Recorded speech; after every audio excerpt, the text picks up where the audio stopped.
everybody. I am just going to show you a couple clay techniques. So exciting. We're going to be working with clay now. I just opened my self-hardening clay that came in our kit. I'm really excited. It smells funky, cool. And it's white clay, which is interesting, different from clay that you'll find in the earth, because clay that you find in the earth is brown, like dirt, or gray in color. So this is a sticky type of clay. It's wet. It might get on your hands, so be prepared. I love it. Some of you might want to wear some plastic gloves if you have a texture issue. But make sure that you're working on a surface that you can get clay on. So put newspaper down, or a paper bag, or a placemat, or something to protect the table. Because if you're working on your mom's really beautiful dining room table, she might not be too happy. Clay all over it. So make sure you're working on some sort of placemat. And so what we're going to do is we have this huge chunk of clay. We're just going to break off, I'm just going to break off a chunk to get started. So it's really easy to work with. It's super soft, which is really great. I'm just going to take off my ring so I don't get clay on it. So I'm just going to start by kind of kneading it in my hand. I'm kneading it, meaning I'm just kind of pushing it together, folding it onto itself, squishing it together. That's called kneading. You can do this right on the surface of your table too. You just fold it onto itself, squish it around. You can bang it down, work out all those air bubbles. And depending on what you're making, like if you're making a plate, you might be making it a little flatter, like a plate. There's different tools you can use. I'm going to use the end of a paintbrush, and I'm just going to use that as a roller and roll it out. And that helps roll out the clay. It's a super soft clay, so really easy to work with. And then I have a little small plate. You can go bigger. You can, this is just an example. I wouldn't eat much off of this small little plate. So if I were to really want to make a plate, I'd make it a little bigger than this. But just for the sake of showing you some clay techniques, I'm going to show you how to stick clay onto clay, or attach clay onto clay. So let's say you have this cylinder. Just going to squish kind of a cylindrical shape. You can roll the clay in between your hands like this to make it into a cylinder. You can roll it a lot to make it into like a long snake shape. These are great for making coils. You can roll it on your surface.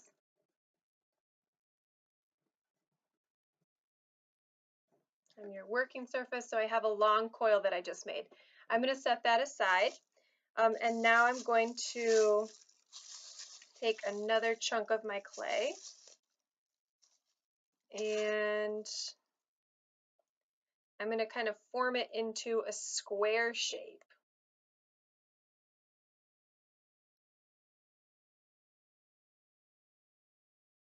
Patting down the sides, slamming it on the surface of my table. Get those sides nice and flat. And I have kind of a square shape right here. Now what I want to do is I want to attach this coil. I want to wrap it around this cylinder. So if I were to do that, I would want to do something that's called scoring. And for this, I need a tool. You can use a fork. You can also use a toothpick, or some other small little object that you want to use. I'm going to use the toothpick for this one because I'm working with smaller pieces of clay. And you also need, let's see, where is that? A cup of water. Cup of water. So what you're going to be doing is,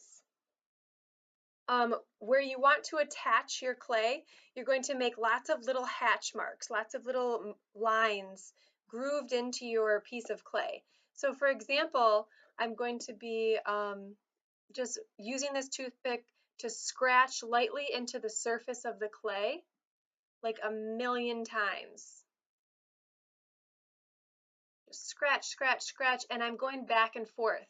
I'm making diagonal scratch marks one way, and then I'm going back on them and making diagonal scratch marks the other way. This is called scoring, and I'm going to do that all along my coil from top to bottom on only the side that's going to be stuck to my square. So you want to make so many, I don't know if you can see that, so many score marks that you can't even count them. You want to make a ton of them. All right, so I have a ton of score marks right here, and then I'm going to kind of guesstimate or draw, I can even draw a line of where I want that coil to attach. So I'm just drawing a line around my square, and I am going to make the same thing, those score marks. A ton of little marks all the way around where my coil is going to attach to my square piece of clay. Score, score, score, score, million, million, million, million, million times. So many that I can't even count. Awesome. Then you have a scored piece of clay right here. I feel like you can't really see it. I don't know. Because the clay looks really bright on my screen, so I hope you can see it okay. But I have a ton of score marks all around my clay. And then what I'm going to do is I'm going to dip my fingers in my water, and then I'm going to rub on the clay where I made those score marks with water. It's going to feel extra slimy. This is kind of like glue. It's just like glue, and it's going to make that coil stick even better to this clay.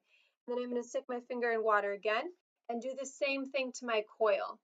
Rub that water onto the part where I scored onto my coil. Now I'm ready to attach, and I can just take my clay and put score marks to score marks, attach the score marks to each other, and voila, we have it. I'm going to kind of give it a firm little squish. Maybe kind of use my fingers to just make sure it's really secured on there. And you can even use a little bit of water on your fingers to smooth out that coil even more if you have some fingerprints on there you want to get rid of, or some little cracks. You don't want to get it too wet though, because it will just turn into a big soup. So there you have it. That is a great way to attach clay to clay. The slip and score method, or score and slip method. You want to score your clay and put that water on to create a slip consistency and attach it, glue it together. Because what those score marks do is they're like a zipper, and they just bind that clay together so it's a super strong hold. So that way when your clay goes to dry, it doesn't just fall apart. It has a nice strong hold. Okay, thank you so much for watching the quick demonstration video on a couple clay techniques. If you have any questions, or you're having some trouble with certain parts of your clay, just let me know. Email me. I can make another demonstration video if you're wondering about any other clay techniques too. So let me know. Give me some feedback. Thanks, you guys. Have fun. Bye.